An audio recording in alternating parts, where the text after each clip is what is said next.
떨어진다라고 가정을 하게 되면은 이렇게 달에 심리적 반등 구간이 형성하게 됩니다.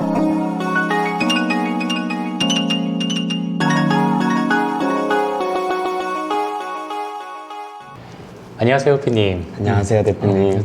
잘 지내셨죠? 네, 잘 지냈습니다. 자, 제가 오늘은 조금 무거운 주제를 한번 좀 가져와 봤거든요. 네. 자, 호피님도 그동안 참 공부도 많이 하고 그 다음에 실력도 굉장히 빠르게 성장했다는 게 분명히 옆에서 많이 느껴져요. 자, 그러면 제가 하나 퀴즈를 한번 내볼게요. 네. 자, 이 사람이 누군지 아시는가요? 레이달리오님 아닌가요?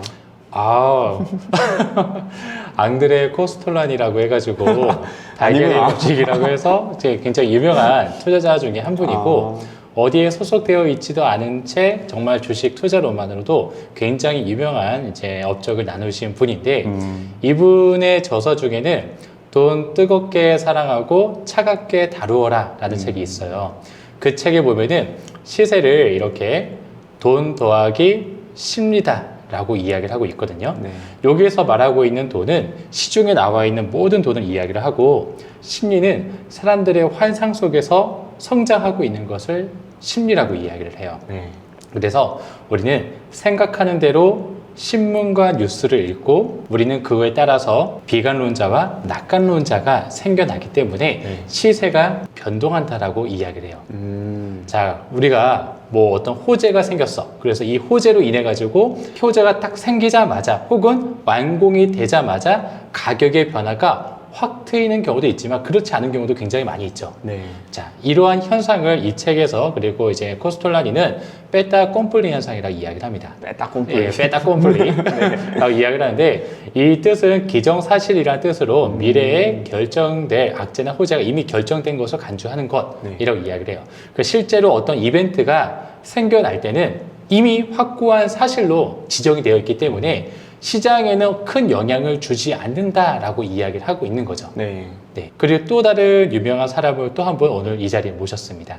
네. 바로 제시 리버모어라에서 주식계의 가장 위대한 투기꾼 중에 한 명이라고 해서 네. 정말 이제 유명하신 분이에요. 그래서 이분이 하는 이야기로는 절대 시장을 이기려 하지 말라. 이기려 하면 할수록 큰 대가를 지불할 것이다. 무조건 반대로 가려고 아니면 내 생각이 옳다라고 믿지 말고 네. 이 투자의 심리에는 관성의 법칙이 존재하잖아요. 네. 그래서 일단 있는 그대로 받아들이고 내가 낙관론인지 비관론인지 한쪽에 치우치지 말고 그대로 받아들이고 우리의 스탠스를 그에 맞게 정하라라는 거죠.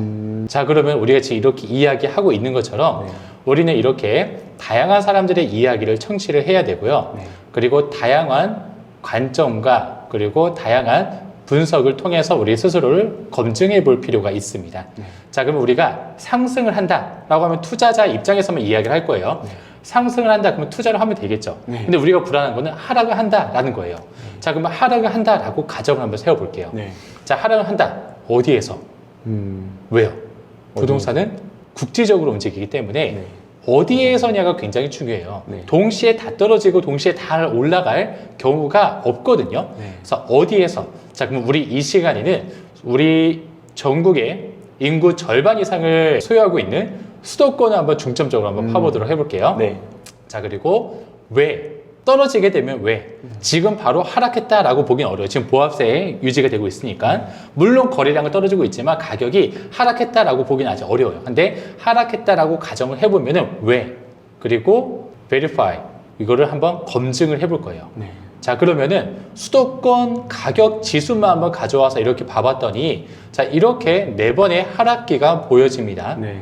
자, 그러면 이 4번의 하락기 중에서 우리는 어떤 시기와 현재를 비교해 봐야 될지 한번 살펴봐야지만 돼요.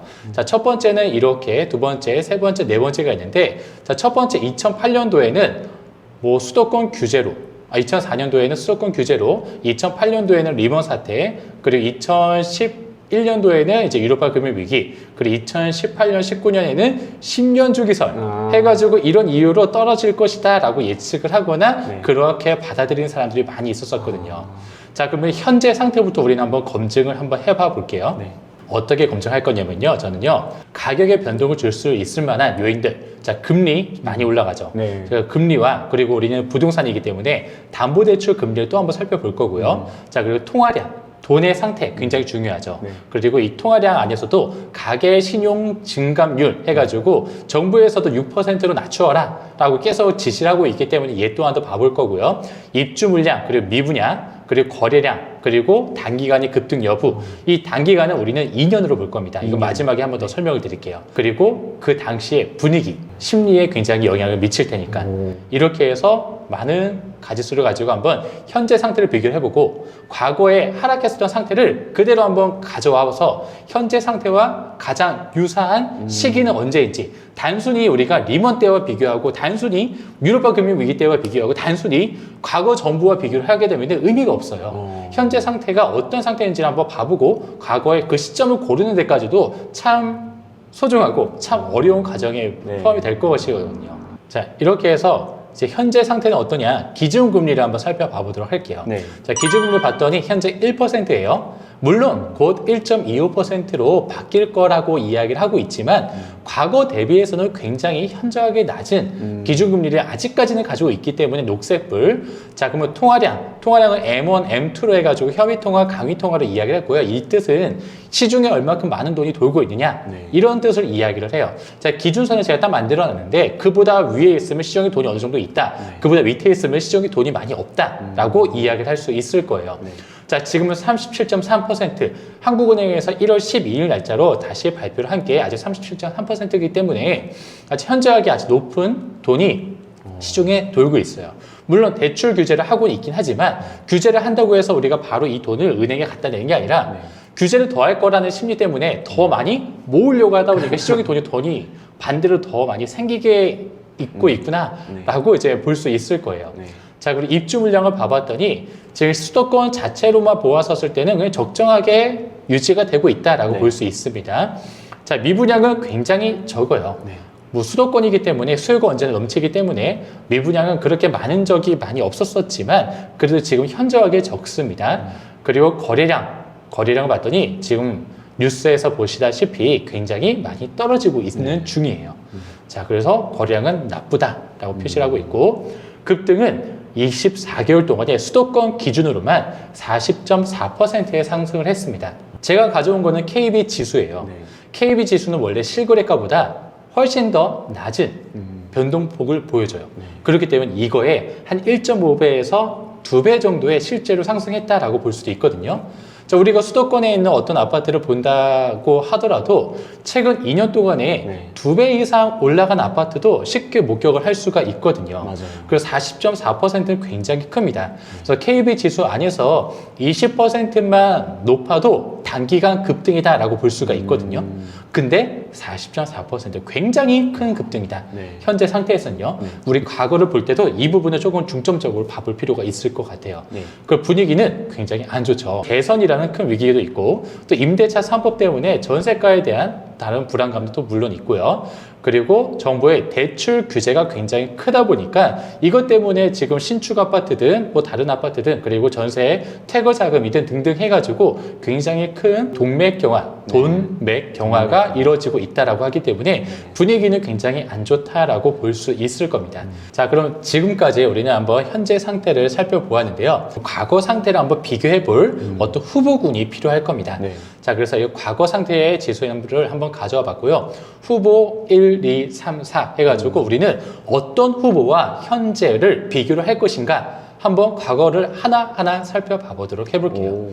수도권이긴 하지만 2019년도 당시에 하락했었을 때는 경기도와 인천은 하락했지만 서울은 올랐어요. 자, 수도권 안에서도 서울과 경기, 인천이 다를 수도 있다는 부분은 우리는 감안하고 들어보셔야 돼요. 네. 물론 과거에는 다 비슷하게 움직였어요. 하지만 2019년도에만 조금 다르게 움직였다. 그러니까 이렇게 될 수도 있다라는 것을 한번 감안하고 들어봐 주면 좋을 것 같아요. 자, 가볼게요.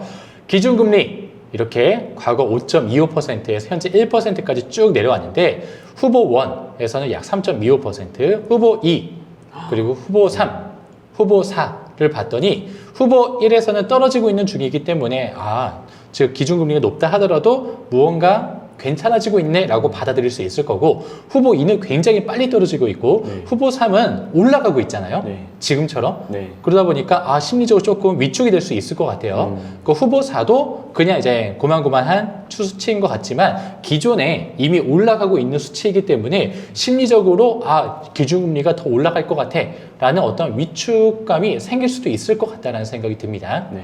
자, 그러면 대출금리를 봐볼게요. 대출금리 후보 1 봤더니 대출금리로 봤으니까 떨어지고 있어요. 그리고 후보 2 또 굉장히 빨리 떨어지고 있어요. 네. 후보 3 또 올라가고 있다가 떨어지고 있지만 그래도 올라가고 있는 추세가 있기 때문에 심리적 불안감이 있을 수 있고, 후보 4는 떨어지고 있어요. 네. 그래서 후보 3을 제외하고 나서는 대출금리는 괜찮게 심리적으로 반등이 생길 수도 있겠구나 라고 생각을 해볼 수도 있겠고요. 자, 그럼 통화량을 또 한번 봐보도록 해볼게요. 통화량을 봤더니 시중의 통화량 후보 1 32.8% 평균을 가지고 있기 때문에 괜찮아요. 네. 그리고 후보 2 굉장히 부족해요. 네. 후보 3 또 굉장히 시중에 돈이 없어요. 네.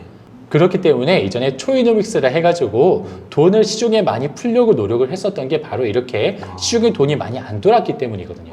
자, 그리고 후보 4는 물론 많이 떨어지고 있는 것처럼 보이긴 하지만 그래도 기준선 위에 있기 때문에 시중에 어느 정도 돈이 있는 상태다라고 볼 수 있습니다. 네.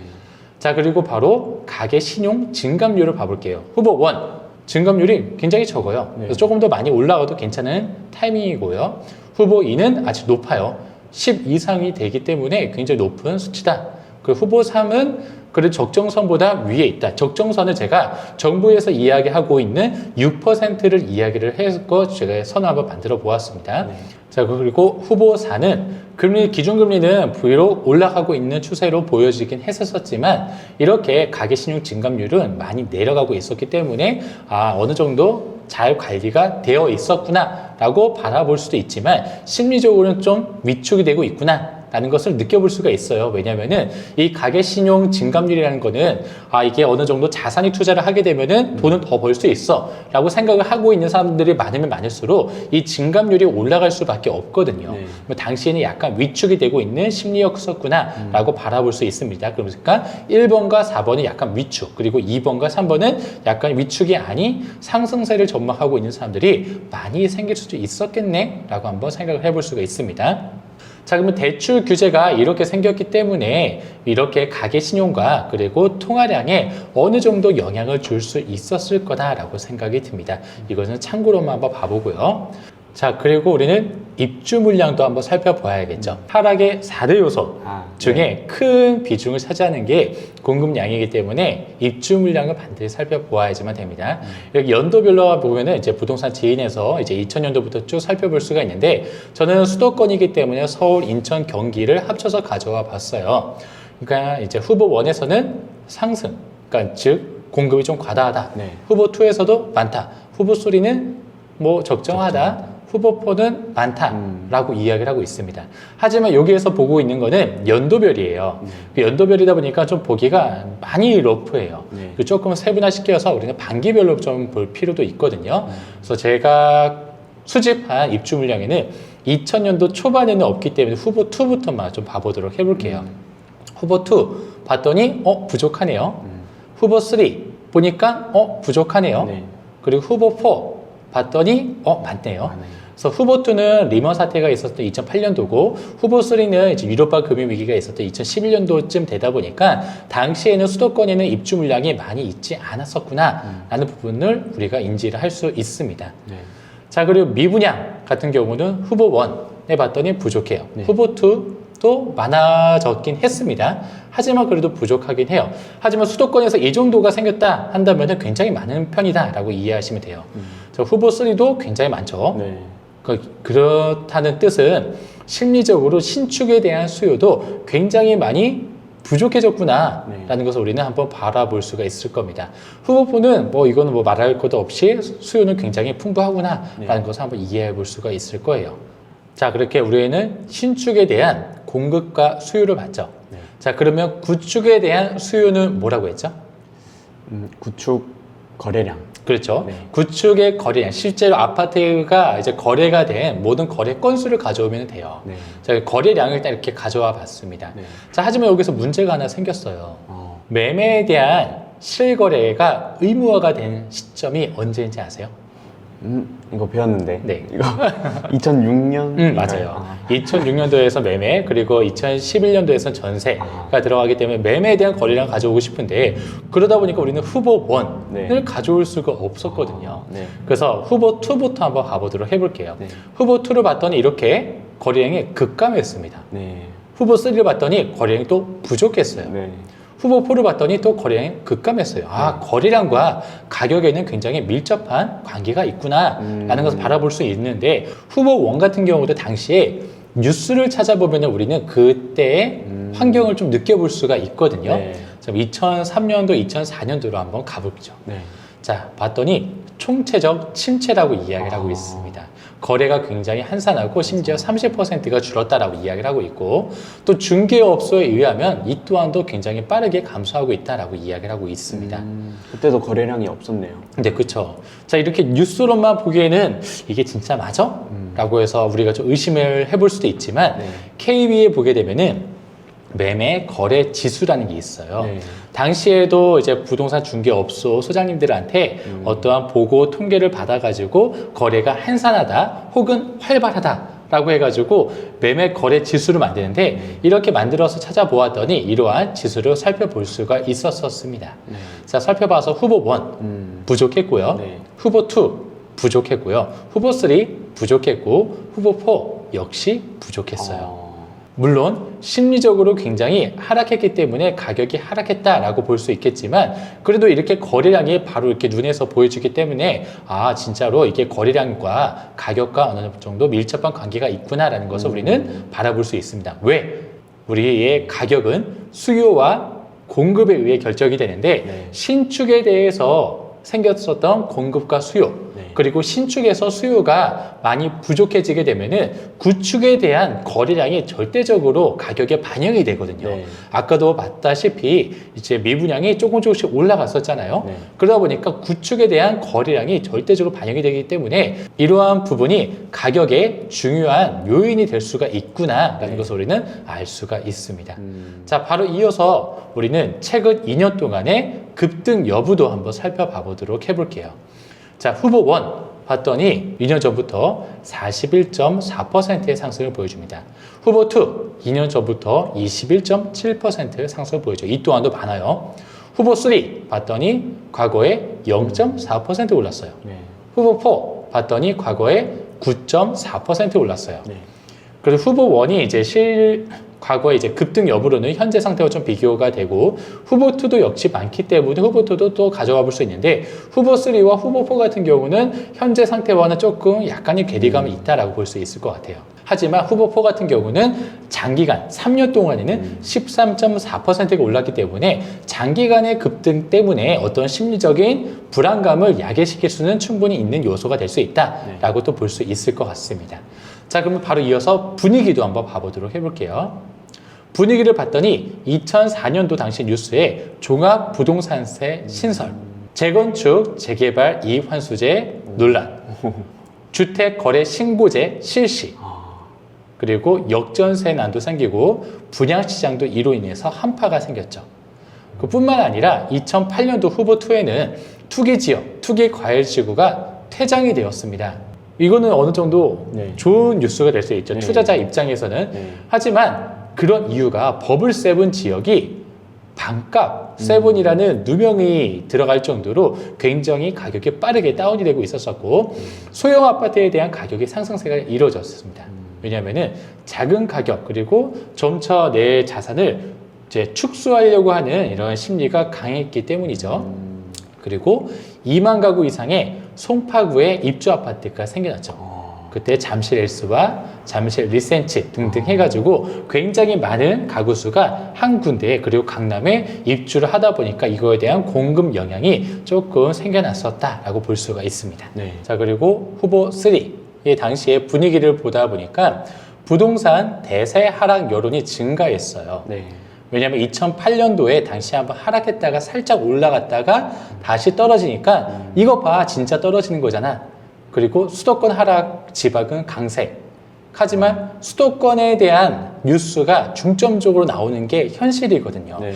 그래서 전반적으로 전국에 대한 부분도 하락세로 전환이 되었다라고 이야기를 많이 했었던 뉴스 기사들이 많이 있었습니다. 그리고 제 후보 3 안에서는 2011년도 4월부터 DTI 규제가 다시 부활이 되면서 대출액 또한 감소되었기 때문에 이렇게 시중에 있는 돈도 더 빠르게 회수가 되거나 아니면 더 유통이 되기가 쉽지가 않았었던 상황이었었던 네. 거죠. 자, 그리고 후보 4를 봤더니 2018년도 주요 뉴스입니다. 10년 중에서 정말 이야기 많았어요. 1998년도 IMF, 네. 2008년도 리먼 사태, 2018년도 지금이다. 네. 해가지고 정말 사람들 불안감도 굉장히 많이 있었고, 그래서 이렇게 상승을 예측 혹은 하락을 예측하는 이 과정 자체가 너무 이제 논리적인 부분보다는 이러한 우리의 감정에 많이 호소되는 예측이 사실상 많아요. 그래서 이런 부분 때문에 잠시 이제 좀 그런 이야기 있었었고, 또 역전세난 이때도 또한 많이 있었었습니다.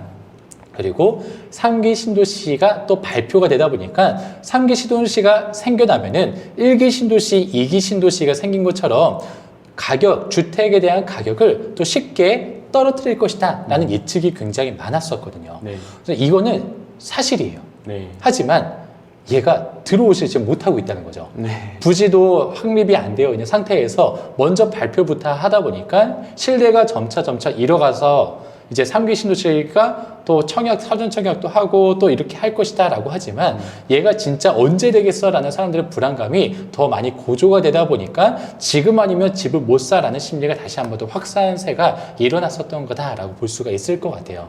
하지만 당시 뉴스는 이런 것들이 많이 나오다 보니까 심리적으로 충분히 다운시킬 수 있는 그러한 요소가 될 수 있다라고 볼 수 있을 겁니다. 자, 그래서 후보 1, 2, 3, 4 요게 이렇게 가격이 하락했었던 시기를 보게 되면은 그 당시에 있었던 원인은 수도권 규제, 리먼 사태, 그리고 유럽발 금융 위기, 그리고 10년 주기설이 되었지만 진짜 원인은 후보 1에는 단기간 급등, 그리고 공급 과잉이라는 게 있었어요. 네. 그리고 후보 2에도 단기간 급등, 그리고 공급 과잉. 후보 2에는 송파구에 이제 2만 가구의 집중적으로 입주 물량이 생겼기 때문에 그러한 부분이 어느 정도 영향이 생길 수 있다라는 거고, 후보 3에는 보금자리 주택이 그때 이제 막 생겨났어요. MB 정권에서 나와가지고 이걸로 인해 가지고 2009년도부터 2011년도까지 승인을 받고 인허가 승인을 받고 사람들의 심리도 보금자리 주택 때문에 굉장히 가격에 영향을 줄 것이야 라고 하면서 점차 분위기 더 많이 다운시킬 수 있었던 큰 요소 중에 하나였었거든요. 그리고 이뿐만 아니라 대출 규제가 또 들어가다 보니까 또 다운이 되었었던 진짜 원인이 되었었던 거고, 또 후보 4에는 장기간 급등, 단기간 급등은 아니에요. 하지만 3년 에서는 10% 이상의 상승세를 보여줬고, 또 이어서 4년으로 가면은 훨씬 더 긴 상승세에 또 이제 단기간에 급등이 있었기 때문에 이 또한 이제 심리적인 불안감을 또 가져갈 수 있는 부분이 생길 수 있었다라는 거죠. 네. 자, 그러면은 현재 상태와 과거를 하나하나 한번 비교를 해보도록 해볼게요. 네. 자, 현재 제 금리 1%이기 때문에 괜찮다. 뭐 담보대출 금리 점차 올라가고 있기 때문에 불안하다. 뭐 통화량 괜찮다. 가계신용 증감 괜찮다. 입주 물량 적정하다 등등 해가지고 제 옆에 상태를 쫙 나타내 봤고요. 자, 후보 1, 2, 3, 4 금리는 좋고 안 좋고 그리고 대출 금리, 통화량, 그러니까 신용 증감, 가계신용 증감, 입주 물량, 미분양, 거래량, 급등 여부, 분위기를 해가지고 쭈루룩 1, 2, 3, 4와 현재를 한번 비교를 해봤습니다. 해봤더니 이렇게 현재 상태와 같은 상태를 보여주는 곳은 이렇게 있고요. 그리고 총 개수가 8개, 5개, 4개, 5개가 교집합이 되고 있습니다. 그래서 우리는 현재 상태와 가장 비교를 할 수 있는 시기는 바로 후보 1인 이제 2004년도, 2003년도 당시에 후보 1과 비교를 해볼 수가 있겠죠. 이렇게 우리는 비교할 시기가 정해졌습니다. 후보 박수. 1. 그때가 2002년부터 2003년도 이제 중순 말부터 해가지고 이제 2004년도 이제 수도권 규제가 들어갔었던 당시였었거든요. 그래서 이렇게 현재 상태와 과거 그리고 이제 아무래도 그때도 급등이 먼저 존재를 했었기 때문에 심리적인 불안감이 지금처럼 생겨났을 거다라고 생각을 해봅니다. 이제 현재랑 제일 유사한 상황이 어딘가 봤더니 네. 후보 1번이다. 네. 그럼 어떻게 될까요? 자, 이제 현재와 이제 후보 1과 두 개만 놓고 한번 비교를 해볼게요. 네. 자, 후보 1 금리는 기준금리는 3.5% 하지만 하락 중. 현재는 1.0% 하지만 상승 중. 대출 금리 6.0, 3.5 그리고 통화량 32.8, 37.3이기 때문에 둘 다 높은 통화량을 가지고 있고요. 가계 신용 증감은 4%로 좀 낮은 편. 하지만 현재는 9.7%라서 6%보다 높은 편. 그리고 입주 물량은 과거에는 24만 5천이라서 많은 편. 하지만 현재는 16만 정도 되기 때문에 적정한 편. 네. 그리고 미분양은 14,000이기 때문에 안정권. 지금도 안정권이지만 훨씬 더 안정인 0.2만, 즉 2,000 가구 수밖에 없고요. 거래량은 과거에도 지금도 둘 다 부족했고 또 급등 여부를 봤더니 과거에 41.4% 2년 동안 오른 게 그리고 현재는 40.4% 둘 다 높은 급등을 가지고 있고 네. 분위기 과거에는 대출 규제 LTV가 40%로 감축했거든요. 네. 그리고 종부세도 신설했거든요.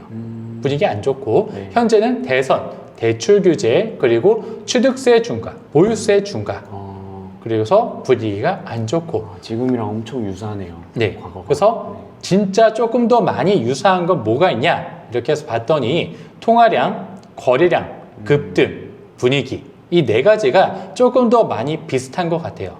자, 그래서 한번 과거에 있었던 시점에 뭐가 있었었고 그리고 언제 끝났는지도 한번 봐봐야겠죠. 네. 후보원은 이렇게 이제 떨어지는 하락기가 있었었는데 언제부터 올랐느냐? 이렇게 2005년도 2월 달부터 상승했대요. 자, 그러면은 우리가 지금 한번 알아봐야 되고 궁금해할 만한 내용들은 뭐가 있을까요? 언제부터 떠오를까? 언제부터 떠오를까? 네. 자, 그럼 과거 후보 원을 가지고 비교를 해보면은 2005년도 2월 달에는 어떤 상태였길래 그래서 올랐는지 한번 봐보면 되겠죠. 그래서 우리는 후보 1과 2005년 2월과 한번 비교를 해보려고 합니다. 네. 조금 무언가가 달라졌으면은 아, 이거를 우리가 조금 더 중점적으로 보면 되겠구나라는 것을 이해하면 되잖아요. 네.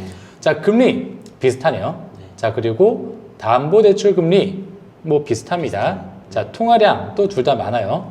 자, 그리고 가계 신용 증감은 갑자기 좀 많이 올랐어요. 네. 그러니까 심리적으로 자산에 투자를 해야겠다라는 뭐 수요가 조금 더 많았다라고 볼 수도 있겠죠. 네. 입주 물량 조금 줄었습니다. 네. 자, 미분양 뭐 비슷합니다.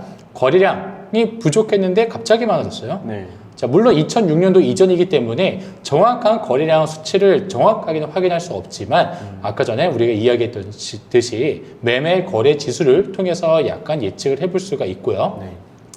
급등 여부는 이제 41.4%였는데 7.8%로 확 내려갔어요. 네. 누적된 상승률이 많이 떨어지면은 이것 또한도 괜찮구나. 자, 분위기 과거 대출 규제 이렇게 있었었는데 종부세 신설이 있었었는데 2005년 2월 달에는 참여정권에는 지방균형 발전과 그리고 이미 내려고 하는 종부세에 대한 진짜 논란 이걸 또 우리가 다른 나라에도 없는 걸 진짜로 하는 게 맞느냐라는 어떤 논란이 또 이슈가 되기도 했었었고요. 자, 이렇게 보았더니 이렇게 거래량과 급등 여부가 서로 다른 부분이 보였어요. 차이점이 보였거든요.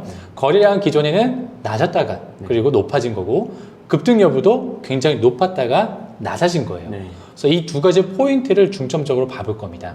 자, 거래량 같은 경우는 물론 2006년도 이전에는 우리가 매매 거래 지수로 보았지만 아까 후보 1 이후에 2005년 2월부터 쭉 거래 지수가 올라간 모습을 확인할 수가 있습니다. 네. 자, 그럼 이어서 2년간 누적 매매 증감률 추이라는 걸 한번 가져왔습니다. 2년 동안에 우리가 단기간 급등했는지 이 단기간이라는 걸 보는 건 저는 2년 동안에 상승률이 20% 넘었냐 안 넘었냐를 좀 중점적으로 보고 있다 보니까 이제 매 월마다 얘가 20% 넘었냐 안 넘었냐를 확인하기 위해서 2년 동안 증감률을 월마다 만들어서 그 수치를 이제 추이로 한번 그려본 거예요. 그려보았더니 이제 후보 1은 요 구간에 속해져 있습니다. 네. 여기서 이야기하는 빨간색과 파란색의 맥시멈, 미니멈은 이제 미니멈 구간이 돌파하게 되면은 가격이 많이 떨어졌네. 증감이 그렇게 높지 않네. 이제는 사도 되지 않을까? 라는 심리를 가지고 있는 추이가 되고요. 네. 맥시멈 구간이 되게 되면은 너무 비싼 거 아니야? 라는 구간으로 생각을 해볼 필요가 있다는 거예요. 자, 이런 이야기 중에서 원래는 이게 부동산에서만 있는 게 아니라 주식에 훨씬 더 많이 있습니다. 그 주식에서는 이를 RSI라고 하는데요. 얘가 이제 Related Stress Index라고 해서 상대 강도 지수라고 이야기를 해요. 네. 그래서 이게 주가의 상승, 하락의 압력 간의 상대적인 강도로 나타내는 지표로 이야기를 하는데 주식할 때도 얘를 참고하면 좋거든요. 네. 얘가 이제 가격을 가지고 위에 보다시피 이제 셀트리온을 예시로 가져왔는데 70을 넘었다. 그러면은 고평가 구간. 해서 얘는 이제 팔아야 된다. 그리고 30보다 낮았다. 저평가 구간. 얘는 이제 사도 된다라는 뜻을 의미를 해요. 그래서 얘는 이제 오래전부터 이제 주식에서 썼던 용어이기도 한데 얘를 그대로 한번 부동산에 가져와서 이제 이야기를 해본 거예요.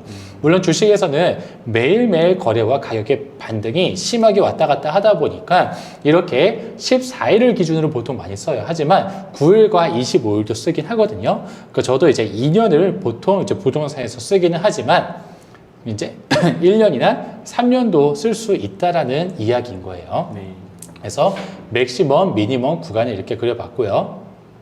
이렇게 후보본 구간에서는 이제 반등이 되는 구간이 미니멈 5에 도달이 되다 보니까 가격이 상승했구나 라고 이야기해 볼 수가 있습니다. 자, 그러면 여기에서 또 하나 중점적으로 봐야 되는 게 뭐냐면은 하락을 할 때 굉장히 빠르게 떨어지죠. 네.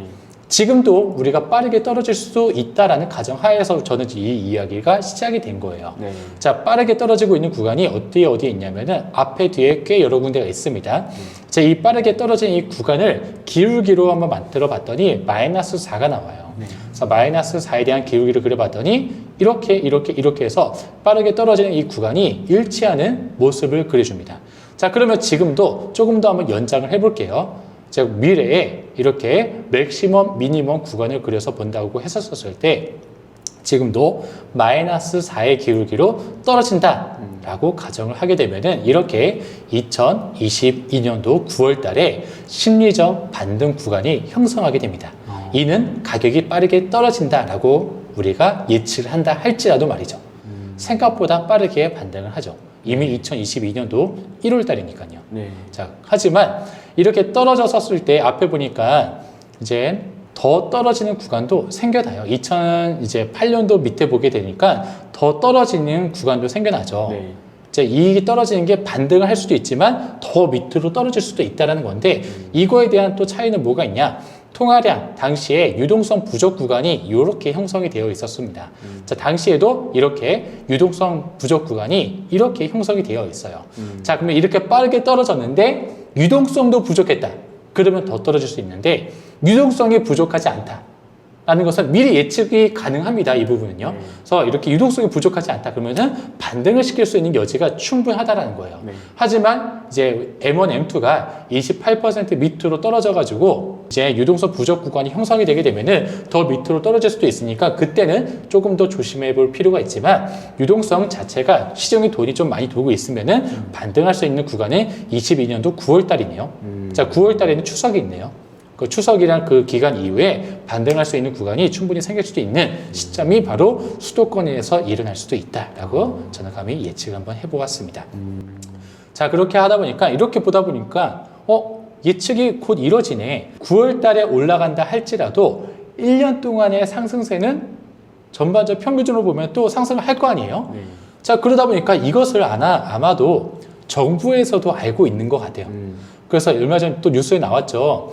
올해 주요 기관들이 집값을 전망했는데 다 상승합니다. 하지만 그 정부 소속으로 있는 한국부동산에서는 미전망 해가지고 전망을 하지 않는데요. 매매도 전세도. 왜? 과거에 한번 2020년도 봐봤더니 이제 전망했는데 얘는 0. 몇 퍼센트 했는데 실제는 5. 몇 퍼센트 막 이게 너무 많이 다르다 보니까 이제 전망을 하지 않는다라고 이야기를 합니다. 이렇게 전망을 하기 싫어하긴 했지만 우리는 또 보통 사람들이 아니죠. 그래서 우리 이제 예산을 편성했었을 때는 어떻게 주택 가격으로 얼마큼에 올라갈 것이다라고 예측하고 예산을 또 편성하기 때문에 그것을 가지고 이제 반대로 만들어 보았더니 수도권은 5.1%, 지방은 3.5% 올라간다라고 이미 정부에서도 예측하고 있는 중입니다. 네. 자, 그러다 보니까 2022년도에는 지금 심리적으로 많이 하락하는 추세가 보여지긴 하지만 근데 여기에서 하락한 추세가 다시 반등해서 올라갈 수도 있어요. 하지만 과거에처럼 굉장히 빠르게 마이너스 4의 기울기로 빠르게 떨어진다 할지라도 2022년도 9월 달에는 반등할 수 있는 조짐이 충분히 생겨날 이유가 있다라고 저는 보아지는 거죠. 그러면 오늘 좀 너무 어려워가지고 네. 제가 이러고 다 지나간 것 같은데 네. 그 정리를 해보자면 지금 서울 수도권의 그 부동산 시장 상황이 조금은 많이 다운돼 있잖아요. 네. 그러면 이게 좀 지속되면 2년 동안 매매 증감률이 계속해서 그 점점 하락할 것이고 그 하락이 있더라도 추석 이후로 그 이후로는 반등을 할 수 있다 이렇게 제가 이해를 했는데 맞나요? 네. 그러니까 제가 조금 전에 2년 동안의 누적 증감률을 표시를 할 때도 마이너스를 이야기를 하진 않았어요. 네. 미니멈을 5라고 넣었거든요. 네. 맥시멈을 25로 놓았어요. 그러니까 25기 때문에 2년 동안 25면 굉장히 높은 편에 속하거든요. 네. 그러니까 얘가 지금처럼 보합사가 이루어져가지고 0. 몇 퍼센트 올랐다. 그럼 얘는 빠른 속도로 떨어지게 될 거예요. 네. 하다 보니까 이제 마이너스 4의 기울기가 지금과 같은 시장으로 이어지거나 혹은 조금만 하락세가 이어진다 할지라도 마이너스 4의 기울기는 충분히 이루어질 수 있거든요. 근데 그런다고 할지라도 그리고 이게 2022년도 9월 달까지 이어지게 되게 되면은 이제 미니멈 5포인트에 충분히 도달할 수 있는 기간이 형성이 되기 때문에 그때는 이제 변곡점이 생겨날 수 있다라는 거죠. 근데 아까 우리 후보 1위랑 지금 현재 시점을 비교할 때 여러 가지 상황들을 그 놓고 비교를 했었잖아요. 네. 그때 봤을 때 금리나 통화량, 뭐 가계대출 증감 이런 거는 전국적으로 적용이 될 수 있을 것 같은데 네. 그 입주 물량, 뭐 미분양 이런 것들은 다 지역마다 다르니까 네. 그러면 그 서울 수도권에 한해서만 오늘 말한 게 적용이 된다고 생각하면 될까요? 그래도 후피님이 공부를 굉장히 열심히 하더니 이제 캐치가 이제 빨라진 것 같아요. 네, 맞아요. 그러니까 이게 수도권이든 뭐 지방이든 뭐든 간에 이제 부동산 가격을 따져 보았었을 때는 올라간다 내려간다라는 말이 없어요. 네. 왜냐하면 가격은 국지적으로 움직이기 때문에 네. 저는 오늘은 딱 수도권에 한정해서만 이야기를 드린 거죠. 그렇게 하기 때문에 이제 수도권 안에서만 이 정도로 보고 다른 지역은 다르게 보셔야지만 됩니다. 다른 지역도 뭐 공급이 얼마나 있는지 미분량이 그럼요. 과거에 네. 얼마나 있는지 또 지역들마다 상승률에 대해서도 아까는 제가 이제 수도권에서는 미니멈 5에 25를 놓았지만 다른 지역은 다를 거거든요. 네. 왜냐면 그만큼 수요의 크기가 다르기 때문에. 그래서 모든 지역을 좀 다르게 보셔야지만 되지만 물론 제가 늘 이야기를 하는 게 상승을 예측하지 말아라. 하락만 이제 조금 더 중점적으로 보아라 라고 이야기를 하기는 하지만 이제 우리가 어떤 스탠스를 취해야지만 되는지를 알아야 되기 때문에 그때 환경을 고려해 보기 위해서 이러한 예측을 하는 겁니다. 그리고 이 예측대로 무조건 제가 2022년도 9월 달에 뭐 이제 투자를 진행하겠어 이런 게 아니라 그 상황과 현재 제가 예측한 상황이 진짜로 맞아 떨어지는지 심리적인 변화가 어떻게 변화가 되는지를 계속 모니터링 하는 게 저는 이게 공부라고 생각을 하거든요. 그러면은 오늘은 서울 수도권을 말했지만 네. 저는 또 각 시도별 뭐 경상도, 전라도, 충청도, 강원도까지 너무 궁금한데 이것도 알려주시면 안 되나요? 네. 혹시 호피님 네. 저희 채널 구독했어요? 빨리 해야겠다. 옆에 있으면서 그러니까 구독을 안 하더라고요. 지금 여기 같이 나와 있는데 구독을 안 해가는 거 보고 했습니다. 했어요? 네. 언제? 알림 설정까지 했습니다. 네. 네, 이제 구독 알림 설정 다 해놓으면은 제가 그때 한번 이야기를 해보도록 할게요. 오. 네. 우리가 지금 1월 달이니까 이제 뭐 1분기 가기 전에 이제 어느 정도 각 지역들마다 예측할 부분은 충분히 늦지 않았다라고 봐도 될 것 같아요. 왜냐면은 2021년도 한 해 동안 이렇게 전국적으로 불장이었었던 때가 없었거든요. 네. 그래서 조금 더 약간의 이제 시간을 갖고 이렇게 보셔도 되기 때문에 제가 한번 1분기까지 해서 각 시도별로 한번 지금과 같은 분석을 한번 해보도록 해볼게요. 기대됩니다. 네. 네, 그럼 오늘 이 시간 여기까지 마치도록 하고 저희는 다음에 또 다시 볼게요. 감사합니다. 수고했습니다.